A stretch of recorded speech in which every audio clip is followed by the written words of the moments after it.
Sanibuzane emakhaya, nibingelela ugogo Mahlase lona.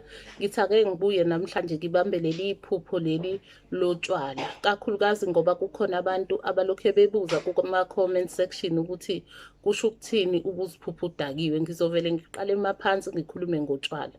Ukuphupha-ke utshwala besintu, uphupha ukhamba lwesintu, uphuphe mhlambe ulibona phansi noma ulibonaphi. Lokhu kusuke kubika isimo sokuthi abantu abadala bomile bacela ukuthi bagayelwe ekhaya, ukusho ukuthi kumele kuphiswe utshwala bubekwe emsamo.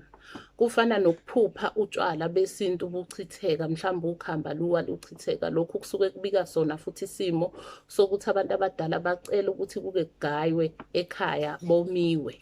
Uma kuwukuthi uphupha futhi isinkwa esi-brown, lokhu futhi nakho kubika isimo sokoma kwabantu abadala basekhaya badinga ukugayelwa. Phela leli usiko kuqala ade kwenziwa njalo, abantu bahlale bagaye emakhaya. Kungenzekile lutho nje esikhaleni, benzelani ukuthi kuhlale kunuka utshwala ekhaya ngoba phela omkhulu nogogo bayikhonzile lelo phunga. Uma-ke kuwukuthi-ke uphupha utshwala lobu besintu uyaphuza wena, lapho-ke kusuke sokubika isimo sokuthi kukhona isikhalazo noma isikweleti esikhalelekayo emsamo. Abantu abadala bafuna ukuthi kuke kubhekwe kukona ukuthi kulungiswe ekhaya. Uma kuwukuthi uphupha utshwala besilungu, lokhu-ke sesikhuluma ngobhiya, sikhuluma ngamawayini, izinto ey'njalo, amasayida kanjalo. Lokhu kusuke kubika ukuthi kukhona isimo lana esiwumsebenzi, umcimbi ozovela ekhaya ohamba nesimo sokuhalaliza senjabulo, i-celebration-ke lena obikelwa yona.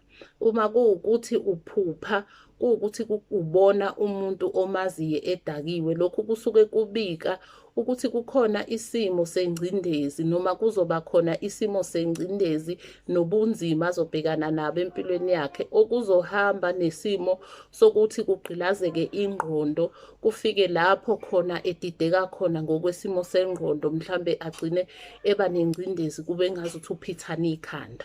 Uma uphupha-ke wena qobo lwakho udakiwe, lokhu nakho kusuke kubika isimo sokuthi kukhona ubunzima ozobhekana nabo empilweni obuzohamba bukufikise emcabangweni edidekile, ungazi uthatheni uhlanganiseni. Kubika isimo se-confusion emcabangweni ezofika nesimo sokugqilazeka ngesimo sezinkinga ozobhekana nazo. Sithembe-ke ukuthi siyacacisa, kukhona lapho kukhanya khona emakhaya. Sithi akudede ubumnyama, kwanda ukukhanya njalo emakhosini amahle. Siyakhuleka.